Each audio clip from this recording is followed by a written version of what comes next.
और कहूँ क्या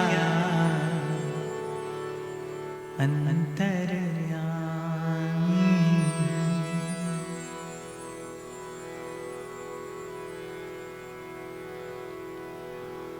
और कहूँ क्या अंतर्यामी।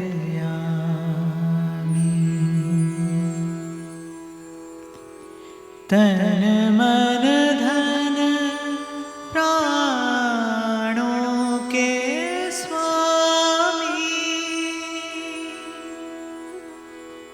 एक बार आकर ये कहिए,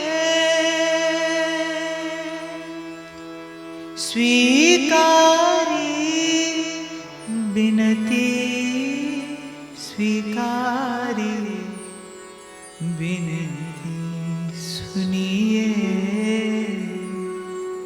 नाथ।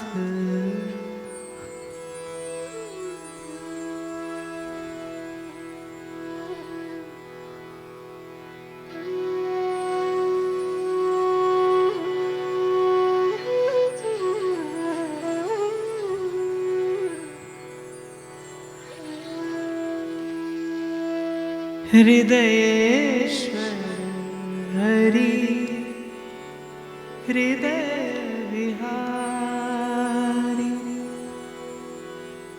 मोर मुकुट पीतांबरधारी, बिनती सुनिए नाथ हमारी, बिनती सुनिए नाथ हमारी।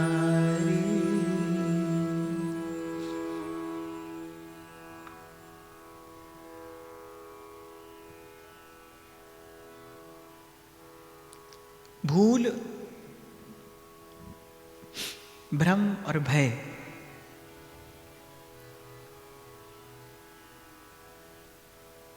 ये माया के स्पर्श का परिणाम है। किसी को भी स्पर्श करे ये पवन।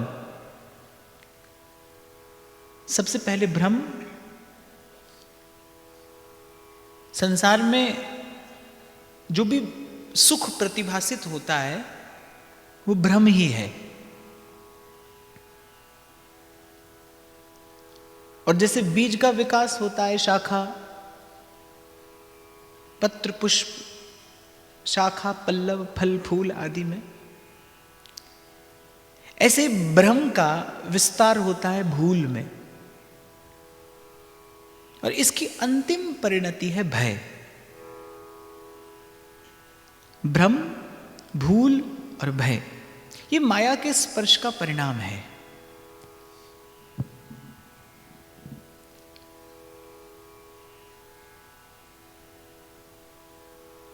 और जैसे कोई शीत लहर जब चलती हो तो कोई उष्ण वस्त्र ओढ़कर ही उस शीत लहर से बचा जा सकता है। यहां मैं निवेदन करूं, शीत लहर को रोकने का उपाय नहीं है, उससे बचने की विधि है। प्रकृति को चुनौती नहीं दी जा सकती, लेकिन प्रकृति के ऋतु के अनुकूल अनुरूप व्यवस्था की जा सकती है। माया को जीतने की एकमात्र विधि यही है कि प्रभु के चरणों में अपना सर्वस्व समर्पित करके निर्भर हो जाया जाए, ओढ़ लिया जाए विश्वास का वस्त्र, जिससे ये पवन स्पर्श ना करे और आपके उर अंतर में, आपके जीवन में जड़ता ना आए। द्रौपदी के हाथ बस यही एक युक्ति लगी। पग पग पर उसका जीवन रचनाकार ने ऐसा कि उसके जीवन में सुख की सांस आती नहीं, उससे पहले दुख का संदेशा आता है। जन्म से लेकर आज ये यात्रा विराम की ओर आगे बढ़ रही है। जन्म से लेकर प्रतिपद आप देखेंगे कि उसके जीवन में अभी सुख आता नहीं। सुख के आने से पहले दुख का संदेशा आता है। बट जाती है द्रौपदी, कहीं बढ़ती चली गई। जैसे नदी का जब उद्गम होता है तो एक धारा होती है। आपने कभी किसी ने गोमुख से कभी गंगा का उद्गम होते देखा हो तो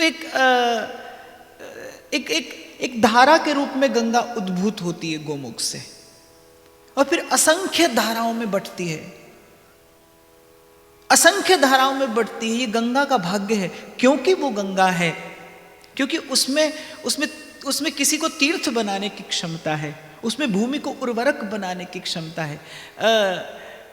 ध्यान देना, आप जितने उपयोगी होंगे ईश्वर के, ईश्वर आपको उतनी कठिन परीक्षा में उतारेगा। आप जितने योग्य होंगे आपका जीवन उतना कठिन होगा। आप में जितनी सामर्थ्य होगी आपको उतनी कठिन परीक्षा में उतारा जाएगा। बहुत सरल हो जीवन तो क्षमा करना कोई प्रसन्नता की बात नहीं है, ये कोई प्रसन्नता की बात नहीं है। जीवन यदि बहुत सरल हो जाए तो, कल मैंने आपसे एक निवेदन किया था, एक मानवीय योजना है इस संसार में, the plan of you me, our plan, the plan of a human being, and at the same time there is a divine plan. इसमें इस संसार में एक ईश्वरीय योजना भी है। दो ही प्रकार के मनुष्य हैं, या तो वो मानवीय योजना के अंतर्गत हैं या वो ईश्वरीय योजना के अंतर्गत हैं। लेकिन यदि आप ईश्वरीय योजना के अंतर्गत हैं, यदि आप ईश्वर के हाथ लग गए हैं, यदि उसने चुन लिया है आपको अपने किसी कार्य के लिए, फिर आप भूल जाइए, फिर जीवन कठिनाइयों से भरा ही रहेगा, फिर जीवन कठिनाइयों से भरा रहेगा। कितनी धाराओं में बटती है गंगा, और फिर कहीं जाकर दूर जहां सागर प्रतीक्षा कर रहा है उसकी, एक धीर गंभीर शांति लिए, दोनों बाहें फैलाए, बड़ी लंबी यात्रा के बाद फिर कहीं गंगा सागर में जाकर मिलती है। ऐसा ही जीवन रहा कुछ द्रौपदी का। और जैसा मैंने कहा ना कि गंगा की धारा जिस भूमि का स्पर्श करती है वो भूमि तीर्थ हो जाती है, वो भूमि उर्वरक हो जाती है, उस भूमि की उत्पादन क्षमता बढ़ जाती है, इस भूमि को गंगा का जल स्पर्श कर लेता है। ऐसे ही द्रौपदी का जीवन रहा। कितनी धाराओं में द्रौपदी बटी, कितनी धाराओं में द्रौपदी बटी, क्योंकि द्रौपदी में वो क्षमता है कि वो जिसका स्पर्श करेगी वो जीवन तीर्थ जैसा पवित्र हो जाएगा। वो जिस ओर देखेगी वहां से कटुता दूर हो जाएगी, वहां शांति प्रतिष्ठित हो जाएगी। वो जिसका स्पर्श करेगी वो कृष्ण की भक्ति से युक्त हो जाएगा, उसमें सामर्थ्य है। इसीलिए कृष्ण ने उसे इतना कठिन जीवन दिया। कितनी धाराओं में द्रौपदी की जीवन धारा बटी, और फिर कहीं बहुत विलंब के बाद, और नदी का सफर आसान नहीं होता। कितनी चट्टानों को काट कर वो अपना मार्ग बनाती है। उसके जब चलती है ना वो समुद्र की ओर, तो मार्ग में बड़े कठोर दुर्गम पर्वत, शिलाखंड उसका मार्ग रोके खड़े रहते हैं, पर उसे मिलना है समुद्र से जाकर। वो मौन भाव से सबको हटाती अपना मार्ग बनाती चलती है। और एक गुण और है नदी की धारा का, एक गुण और है गंगा की धारा का, कि कोई उसमें आकर गंदगी धो ले तो वो विरोध नहीं करती, और कहीं कोई पूजा करने लगे तो वो ठहर कर पूजा स्वीकार नहीं करती। वो चलती है और चलती चली जाती है। बस द्रौपदी का जीवन कुछ ऐसा, उसी गंगा की धारा की तरह। उसे मैला करने का प्रयास भी किया गया, वो तब भी नहीं रुकी। आज तक संसार उसकी स्तुति कर रहा है, उसका ध्यान इस ओर भी नहीं है। मन प्राणों में समा गए कृष्ण। पहला शैशव का अनुभव, जिसे बचपन का अनुभव कह सकते हैं, वो तभी तो हुआ था ना जब उसने वो बनमाला अपने अश्रुओं के साथ गूंथ कर और धर दी कृष्ण के चरणों में। अब ना मेरा मन, ना मेरा कोई चित्त, और ना मेरे पास कोई संकल्प विकल्प, ना मेरा कोई विचार, ना मेरा कोई व्यवहार। मन भी तुम्हारा, मन के विचार भी तुम्हारे, और गोविंद मन के विकार भी तुम्हारे, मन भी तुम्हारा।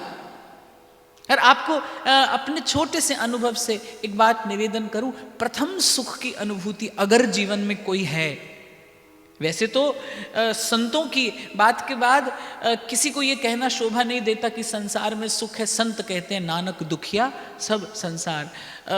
शास्त्र कहता है दुखालयम शाश्वतम, यहाँ पर कहीं सुख नहीं है।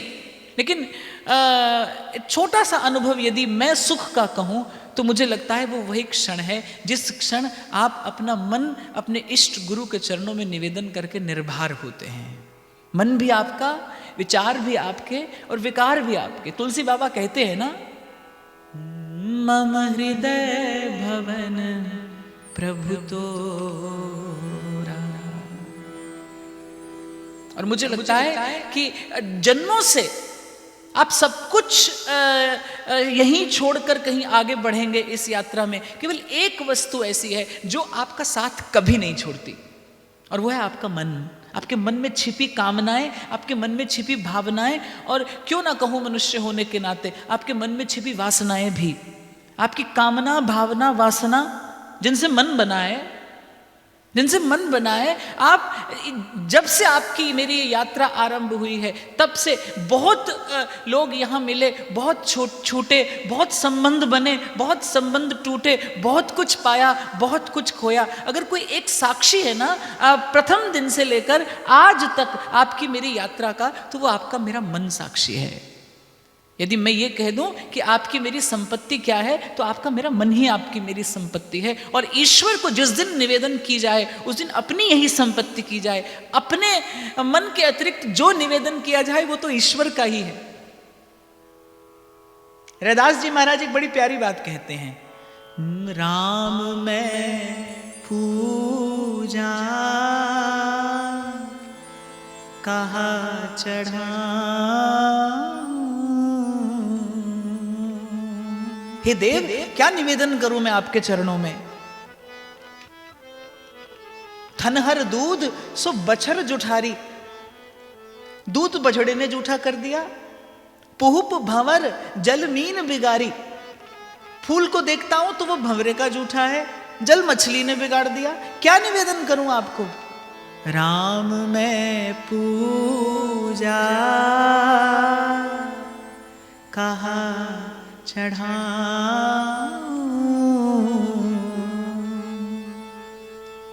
फल अरु फूल अनूप न पाऊं। और फिर किस निर्णय पर पहुंचते हैं, मन ही पूजा, मन ही धूप और मन ही सेऊ सहज स्वरूप। हे प्रभु, सब परीक्षा कर लेने के बाद एक मन है मेरा, ये आपको निवेदन करता हूं। और मैं फिर आपको आपसे दोहरा दूं अपना वाक्य। प्रथम अनुभूति अगर इस संसार में सुख की कोई है, कोई अगर सुख है इस संसार में, तो वो वही क्षण है जिस क्षण ही मन निवेदन कर दिया जाता है। तो द्रौपदी ने मन निवेदन कर दिया। और कल मैंने कहा था कभी ना देखना क्या मिल रहा है, क्योंकि जो मिल रहा है वो तो छूटने के लिए मिल रहा है। कुछ भी मिले यहां पर, श्रेष्ठ से श्रेष्ठ वस्तु मिले। हिरण्यकश्यप ब्रह्मा से ऐसा वरदान पा लेता है कि लगभग असंभव हो जाती है मृत्यु, पर कहां मिटी। जो मिला वो एक दिन छूटा, वो एक दिन खोया। तो ये ना देखिए क्या मिल रहा है, ये देखिए देने वाला कौन है, क्योंकि वस्तु का मोल नहीं है। The intention is important.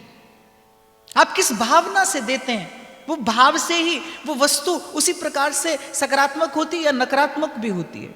आपकी भावना ही तो वस्तु में ऊर्जा भरती है। वस्तु तो आप बाजार से भी खरीद लेते हैं, लेकिन वही वस्तु जब आपको आपका प्रियजन कोई उपहार स्वरूप देता है, तो जब आप वो वस्तु देखते हैं उसके साथ एक स्मृति जुड़ जाती है, उसके साथ एक प्रसन्न भावना जुड़ जाती है। देने के भाव की ही तो महत्ता है। किस भाव से आप देते हैं, किस भाव से आप निवेदन करते हैं। और ऐसे ही मिल क्या रहा है, मिल क्या रहा है, ये बहुत महत्वपूर्ण नहीं है। देने वाला कौन है, किस भाव से आपको दे रहा है, वैसी ही हलचल होगी आपके जीवन में आकर। और कल मैंने आपसे निवेदन किया था, संसार श्रेष्ठतम वस्तु भी दे, वो एक दिन आपको भयभीत करके जाएगी, एक दिन आपको पीड़ित करके जाएगी। और ईश्वर आज कांटा भी देता हो आपको, तो उसके हाथ से गिरेगा वो कांटा हो, आप तक पहुंचने से पहले पुष्प हो जाएगा। आप खुले मन से स्वीकार करिए, आपके जीवन में स्वीकृति आए। द्रौपदी इस इतिहास की महानायिका बनती है, एक ही कारण है कि उसके जीवन में स्वीकृति है। क्या सरल था, जिसकी जन्म भर प्रतीक्षा की, उसने एक क्षण में आकर कह दिया द्रौपदी अपना मन तुम्हें अर्जुन के चरणों में निवेदन कर देना है। क्या सरल था द्रौपदी के लिए, कितनी प्रगाढ़ भक्ति रही होगी द्रौपदी की गोविंद के चरणों के प्रति, कि न कोई प्रश्न, न कोई वाद, न कोई विवाद, न कोई तर्क, कुछ नहीं, कृष्ण की इच्छा है।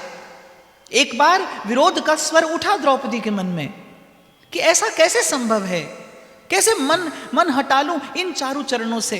पर जब मंद मंद मुस्कुराते श्री कृष्ण की ओर देखा तो द्रौपदी के ज्ञान ने, द्रौपदी के विवेक ने, द्रौपदी ने बहुत सत्संग का लाभ लिया था। उस सत्संग से प्राप्त विवेक ने द्रौपदी से कहा कि द्रौपदी ये मंगल भवन है, ये किसी का अमंगल नहीं करते। इनके वचन पर, इनके वाक्य पर, इनके शब्द पर अपना सर्वस्व न्यौछावर कर देना, बस यही सर्वोत्तम भक्ति है। तेरे जीवन में अवसर आया है, ये तुझसे कुछ अपेक्षा रखे खड़े हैं, ये तुझसे कुछ चाहते हैं। त्रिभुवन इनकी कृपा दृष्टि से परितृप्त हो जाता है, शोभायमान होता है। ये तुझसे कुछ अपेक्षा रखते हैं, तेरा सौभाग्य है। ये तुझे अपनी लीला में यंत्र बनाना चाहते हैं, अपना सहयोगी बनाना चाहते हैं, ये तेरा सद्भाग्य है। इस सुंदर मुख से, इस सुकुमार मुख से जो निर्झर हो उसे अपना सद्भाग्य समझ स्वीकार कर ले। और बस उसी क्षण द्रौपदी ने कहा, जो बना दोगे बन जाएंगे, जहां भेजो चले जा। और फिर कृष्ण ने कहा अब उत्तरदायित्व मेरा है, अब उत्तरदायित्व मेरा है। आपको ढूंढे नहीं मिलेगा द्रौपदी सा समर्पण कहीं। और फिर रंगा द्रौपदी ने अपने हृदय पट्ट को उन्हीं रंगों से जो अर्जुन के रंग थे। अर्जुन का विचार, अर्जुन की कल्पना, अर्जुन की वीर गाथा सुनते सुनते द्रौपदी ने कालाक्षेप किया। और जिस दिन स्वयंवर का दिन आया, उस दिन भाग्य में अर्जुन नहीं, उस दिन भाग्य में एक साधारण सा ब्राह्मण कुमार, भिक्षा का अन्न मांगकर अपना जीवन निर्वाह करने वाला, वो राजरानी, वो राजकुमारी जिसने कभी भूमि पर पग नहीं धरा, जिसने कभी भूमि पर चरण नहीं रखा। सूर्य चंद्रमा भी जिसकी आज्ञा के बिना उसके अंग का स्पर्श नहीं कर पाते थे। देवताओं ने जिसे अपनी ओजस्विता, तेजस्विता, अपनी शक्ति देकर इस धराधाम पर भेजा। यज्ञ की अग्नि के समान अत्यंत पवित्र चरित्र, उज्जवल चरित्र जिसका, एक क्षण पहले जो पृथ्वी के समग्र ऐश्वर्य की स्वामिनी, वो जो विचार करे, वो वैभव, वो ऐश्वर्य उसके चरणों में लुंठित होता दिखाई पड़े, एक क्षण के बाद वो जंगल का कंटका कीर्ण पथ, वो रास्ता चलने के लिए दे दिया कृष्ण ने। और कृष्ण खड़े मंद मंद मुस्कुरा रहे हैं। जब द्रौपदी ने अपने पिता से कहा कि नहीं, आपकी दी हुई ये भेंट, आपके दिए हुए ये अनंत अनंत उपहार मैं नहीं ले जा सकती, ये तो ब्राह्मण कुमार हैं, ये ब्राह्मण कुमार हैं, और ब्राह्मण को केवल मर्यादा में लेने की आज्ञा है। देने वाला सर्वस्व देने को भी आतुर हो, पर ब्राह्मण का धर्म है कि आवश्यकता से थोड़ा कम ले, अधिक नहीं। जब भगवान वामन पहुंचे बलि के द्वार पर, तो बलि ने कहा इतना ले लीजिए कि फिर न याचना करनी पड़े। तो भगवान वामन उत्तर देते हैं बलि से कि तुम्हारे जैसा देने वाला है, इसका अर्थ ये नहीं कि मैं अपना धर्म छोड़ दूं। मुझे शास्त्र आज्ञा देता है, मुझे धर्म आज्ञा देता है कि आवश्यकता से थोड़ा कम लिया जाए, अधिक नहीं। और मुझे ऐसा लगता है कि संसार में आप यदि स्वस्थ जीवन जीना चाहते हैं, संसार में आप यदि सुखी जीवन जीना चाहते हैं, तो बस इसे जीवन का सिद्धांत बना लीजिए। That should be the formula of life. आवश्यकता से थोड़ा कम लीजिए, भूख से थोड़ा कम खाइए, आप स्वस्थ रहेंगे। आवश्यकता से थोड़ा कम लीजिए, आप भीतर से प्रसन्न रहेंगे। जैसे ही आप मर्यादा का अतिक्रमण करते हैं, बस वहीं से जीवन में कष्ट प्रवेश करता है, वहीं से जीवन में दुख आता है। चल पड़ी द्रौपदी पिता से आशीर्वाद लेकर। पिता से आशीर्वाद लेकर चल दी वन के उस कंटकाकीर्ण पथ पर। अभी मुड़ी थी और पीछे से वही मन प्राणों को झंकृत करने वाला स्वर सुनाई पड़ा, कृष्णा। द्रौपदी ने मुड़कर देखा, थोड़ी शिकायत तो थी। क्यों भरे थे आपने मेरे मानस पटल पर अपने प्रिय सखा अर्जुन के रंग? क्या आपने मेरे साथ छल किया? मैं अर्जुन की ओर केवल इसीलिए मुड़ी थी क्योंकि आपने कहा था कि अर्जुन मेरी कला लेकर जन्मा है, वो मुझसा ही है। और कृष्णा, देखने में हम दो दिखाई पड़ते हैं लेकिन हमारा प्राण तत्व एक है। आपके दिए हुए इन्हीं प्रलोभनों से तो लुभा गई मैं, आपकी बातों में आ गई मैं, और मैंने प्रयास किया कि आपके लिए, आपके सुख के लिए मन का संबंध जोड़ने का प्रयास करूं अर्जुन से। और आपने आज मेरे साथ में क्या किया? ये कोई तीसरा पुरुष? आने वाला काल क्या मुझे संदेह की दृष्टि से नहीं देखेगा? क्या होगा मेरे सम्मान का? क्या होगा मेरी यश कीर्ति का? मैं यज्ञ के मंडप से उद्भूत कन्या, क्या मैं संसार में अपयश की भागिनी बनने के लिए आई हूं? कितने प्रश्न थे द्रौपदी के हृदय में। पर सदा यही घटा, जब जब द्रौपदी के मन में प्रश्न उठे, कृष्ण मुस्कुरा दिए। कृष्ण केवल मुस्कुरा दिए। और जाने कैसा विश्वास था द्रौपदी को कृष्ण की उस मुस्कान पर, जाने कैसा भरोसा था द्रौपदी को कृष्ण के उन चारों चरणों पर। अपने सब प्रश्न एक ओर करती और बस दोनों नैन मूंदे, नैनों में भरकर श्रद्धा का जल और हृदय में लेकर विश्वास की संपत्ति, बस द्रौपदी कृष्ण के दिखाए मार्ग पर चलती रही। पुकारा ठाकुर जी ने, कहा कृष्णा, पिता का दिया उपहार तो न ले जाओ, पर मैं तो तुम्हारा सखा हूं, मुझे तुम्हें उपहार देने का अधिकार है और तुम किसी भी प्रकार से मुझसे मेरा यह अधिकार छीन नहीं सकती। तो मेरी ओर से एक उपहार तुम्हें दे रहा हूं, ये तुम्हें लेकर ही जाना होगा। वो ब्राह्मण वेशधारी अर्जुन, उसने अपनी गर्दन हिलाकर, ग्रीवा हिलाकर स्वीकृति दे दी कि हां, माधव जो भी देंगे वो आशीर्वाद होगा, उसे ग्रहण करना ही श्रेयस्कर है। श्री कृष्ण ने नीलमणि की एक मुद्रिका द्रौपदी को दी, अद्भुत सुंदर वो रत्न जटित मुद्रिका, जिसका वर्ण बिल्कुल श्री कृष्ण के श्रीअंग के सुंदर वर्ण जैसा, जिसे देखते ही श्री कृष्ण की स्मृति हो आए। और कहा, कृष्णा, जब जब जीवन में द्वंद्व आएंगे, जब जब जीवन में दुविधा आएगी, इस मुद्रिका के केंद्र बिंदु की ओर देखना, तुम्हें तुम्हारे सारे प्रश्नों का उत्तर मिल जाएगा। रखती द्रौपदी के हाथ पर श्री कृष्ण ने अपने कर कमलों से वो नीलमणि से जटित मुद्रिका। अब द्रौपदी चलने लगी तो कहा, सुनो, ये मेरी एक सहचरी है, मेरी एक अनुचरी है, इसका नाम है माया। श्री कृष्ण अपने साथ द्वारिका से एक अत्यंत सुंदर बुद्धिमान रूपवान लावण्यमयी दासी लेकर आए थे। श्री कृष्ण ने कहा, है ये मेरी दासी, नाम है इसका माया, पर दासी से कहीं अधिक अब ये मेरी सहचरी है, अब ये मेरी सहयोगिनी है, अब ये मेरी अनुचरी है, इसे अपने साथ लेती जाओ, ये पग पग पे तुम्हारी सहायता करेगी। द्रौपदी को ये उपहार भी स्वीकार करना पड़ा। और जैसे ही द्रौपदी चलने लगी तो श्री कृष्ण ने कहा कि माया है तो बड़ी चतुर, तुम्हारी सेवा भी खूब करेगी, पर संभल कर रहना, इसमें दो गुण हैं, ये बना बनाया खेल बिगाड़ देती है और बिगड़ा हुआ खेल बना देती है, तो तुम संभल कर रहना। नाम है इसका माया, मेरे सब कार्यों में यही मेरी सहयोगिनी रही है, केवल मेरा संकेत मात्र समझती है। इसके पास बुद्धि भी है, इसके पास विद्या भी है, इसके पास बल भी है, बड़ी प्रिय है मुझे, पर स्वभाव किंचित इसका ऐसा है कि बना बनाया खेल बिगाड़ देती है, बिगड़ा खेल बना देती है, इसलिए थोड़ा संभल कर रहना। श्री कृष्ण के दिए ये दो उपहार लेकर द्रौपदी चली वन के उस कंटकाकीर्ण पथ पर। नंगे पांव मार्ग में कांटे चुभते जा रहे थे, देख रहे थे अर्जुन। दो अग्रज आगे, युधिष्ठिर और भीम आगे, नकुल और सहदेव पीछे, और द्रौपदी नहीं जानती ये पांचों कौन हैं। उसकी दृष्टि में तो केवल एक ब्राह्मण कुमार से उसका विवाह हुआ है, अर्जुन हाथ थामे द्रौपदी का लिए जा रहे हैं, मार्ग में कांटे चुभते हैं, पांव पर जो अलग तक लगा है, जो महावर लगा है, उसमें घुल जाता है रक्त का रंग। और अर्जुन भी पूछते नहीं कि राजकुमारी को बहुत कष्ट हो रहा होगा। अब तो यही जीवन है, अब तो इसे ही स्वीकार करना है।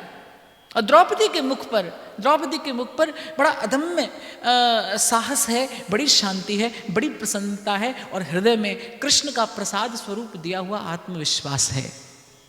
द्रौपदी मन में विचार करने लगी कि क्या सुख खोजने के लिए महल में ही जाना होता है? ऐसा श्रेष्ठ पुरुष संग हो, श्री कृष्ण की दी हुई अनुचरी आज मेरे संग है, इतना स्नेह माधव मुझसे करते हैं, ये दो देवताओं से दिखाई देने वाले अग्रज आगे आगे चल रहे हैं, और जिनकी बाल सुलभ निश्चलता पर हृदय का सारा वात्सल्य उड़ेल दिया जाए, ऐसे दो सुंदर बालकों से ये अनुज पीछे पीछे चल रहे हैं। और ऐसा श्रेष्ठ पुरुष जिसने आर्यावर्त के समस्त क्षत्रियों को जीतकर ऐसी कठिन प्रतियोगिता जीती है, जो बलवान है, बुद्धिमान है, संस्कारी है, विद्यावान है, गुरुजनों की कृपा का पात्र है, ऐसा पुरुष मेरा पति है। क्या अब भी मुझे कुछ और काम में है? मैं जहां जाऊंगी वहीं पर सुख का निर्माण कर लूंगी।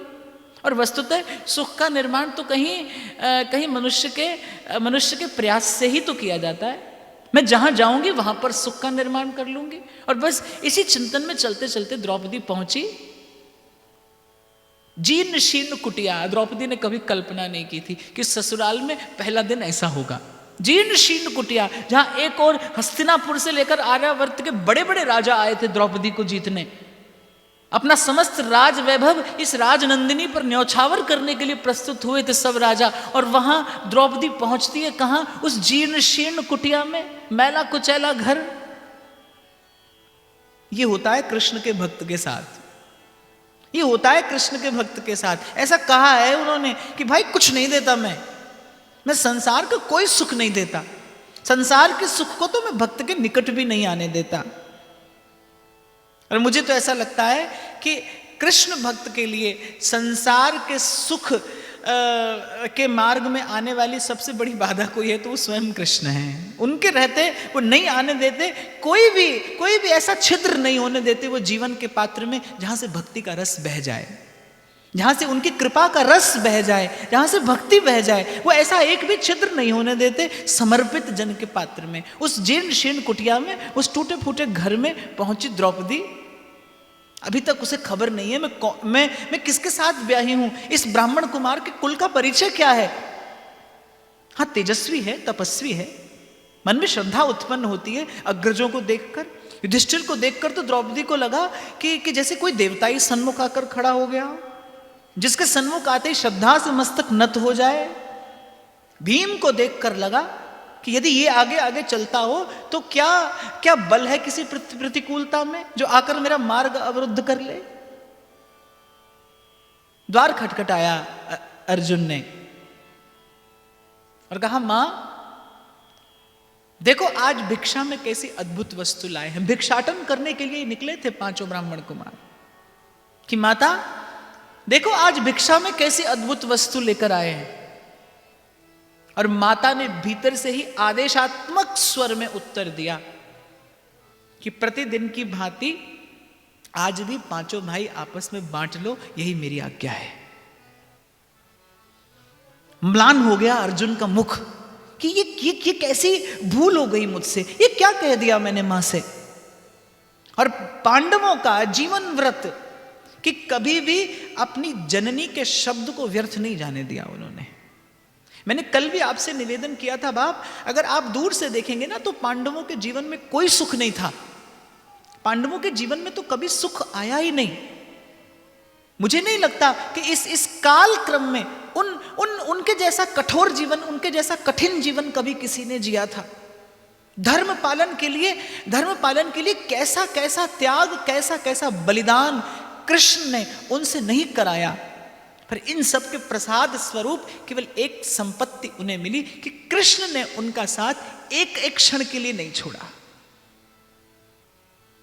जाने अनजाने, देखे अनदेखे, बूझे अनबूझे, जीवन के सब पहलुओं में कृष्ण कहीं ना कहीं उनके निकट थे, उनके रक्षक थे।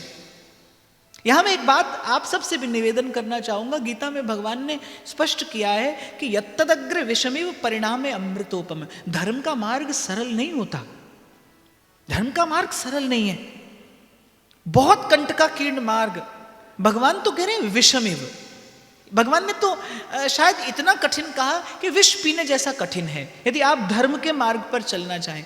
कल भी एक माता ने मुझसे पूछा था, आज भी किसी माँ का ये प्रश्न है कि अपनी बच्ची के लिए असुरक्षा का भाव जन्म लेता है, बार बार जन्म लेता है, जब शस्त्र तथा शास्त्र सुरक्षा न कर सकें। मैं आपको एक बात का उत्तर दूं आपसे एक प्रश्न पूछकर। द्रौपदी के सतीत्व की रक्षा किसने की थी?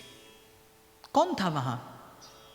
वो सब तो निरस्त कर दिए गए थे, सब साधन तो निरस्त हो गए थे। द्रौपदी के पास में क्या था? द्रौपदी के सतीत्व की रक्षा द्रौपदी के ही धर्म ने की थी। कल भी मैंने आपसे कहा था कि धर्म से बड़ा कोई कवच नहीं है। आप आज समझें ना समझें, हो सकता है आज ये आपको बीते समय की बात लगे, आज ये आपको बड़ी पुरानी बात लगे, आज आपको मेरा वाक्य बड़ा रूढ़िवादी वाक्य लगे, पर मैं अपने शब्द पर स्थिर हूं, मैं अपने शब्द पर स्थिर हूं। मनुष्य की रक्षा अगर कभी कोई कर सकता है तो वो केवल उसका धर्म कर सकता है। और विशेष रूप से बात आए यदि स्त्री के सम्मान की, तो आप ये ना समझिए कि आज ऐसा हुआ। अरे 5000 वर्ष पहले, जब अभी कलयुग आया नहीं था, जब अभी धर्म की प्रतिष्ठा के लिए मर्यादा की प्रतिष्ठा के लिए श्री कृष्ण स्वयं इस धराधाम पर विराजमान थे। पुरुष की मानसिकता तो तब भी कहीं ऐसी मैली थी कि भरी सभा में द्रौपदी का अपमान हुआ। ये विडंबना तो तब भी हुई, ये विकृति तो अर्थात इस संसार में, इस समाज में तब भी कहीं थी। थोड़ी कम होगी, आज थोड़ी अधिक हो गई होगी, ये तो तब भी था। वो पुरुष की वो भोग दृष्टि जिसे देखकर वो मैला करता है अपना आत्मसम्मान और अपकीर्ति का भागी होता है, ये विकार तो पुरुष में पहले भी था। कौन रक्षक हुआ द्रौपदी का? द्रौपदी का धर्म रक्षक हुआ। और बड़ा सुंदर कारण प्रतिष्ठित होता है इस संसार में। मैं आगे चर्चा करता हूं आपसे, पर मैं आपसे निवेदन करूंगा बाप, और ये निर्णय ईश्वर ने आपके हाथ में दिया है। धर्म का मार्ग सरल नहीं है, धर्म का मार्ग कठिन है, बहुत कठिन है। हां, पर मैं इतना अवश्य आपको कहूं, आप चलिए ना धर्म के मार्ग पर। आप केवल विशुद्ध मन से चलने का संकल्प करिए, उसी संकल्प के साथ ईश्वर आपका सहायक हो जाता है। संसार देखता है आपकी यात्रा, संसार देखता है आपकी यात्रा, और नहीं तो बाप हजारों लाखों मनुष्य रोज जन्म लेते हैं, रोज मर जाते हैं, और दो पाटन के बीच में साबत बचा न कोय, और चलती चाकी देख के दिया कबीरा रोए, खाया पिया और सोया। ये तो पशु भी करता है। क्या विशेषता है आपके मेरे जन्म जीवन की? क्या विशेषता? इस जीवन की क्या सफलता, क्या सार्थकता? आपका जीवन उपयोगी ना बना, आप किसी की प्रसन्नता का कारण ना बने, आपको प्रसिद्धि तो मिली पर आपको यश ना मिला, आप यशस्वी ना हुए, प्रकृति ने आपका आदर नहीं किया, समय ने आपको आदर नहीं दिया, किसी को आपको स्मरण करने में गर्व ना हो, गौरव ना हो, कैसा जीवन जिया आपने? धर्म का मार्ग कठिन है, पर कठिन है बाप, असंभव नहीं है। मैं तो कहता हूं ईश्वर की प्रसन्नता मांगते हैं आप, प्रस्तुत होइए कर्तव्य परायणता के लिए, अपने कर्तव्य के प्रति निष्ठावान होइए। देखिए ईश्वर समग्र प्रकृति आपका सहयोग करेगी, पग पग पे आपका सहयोग करेगी।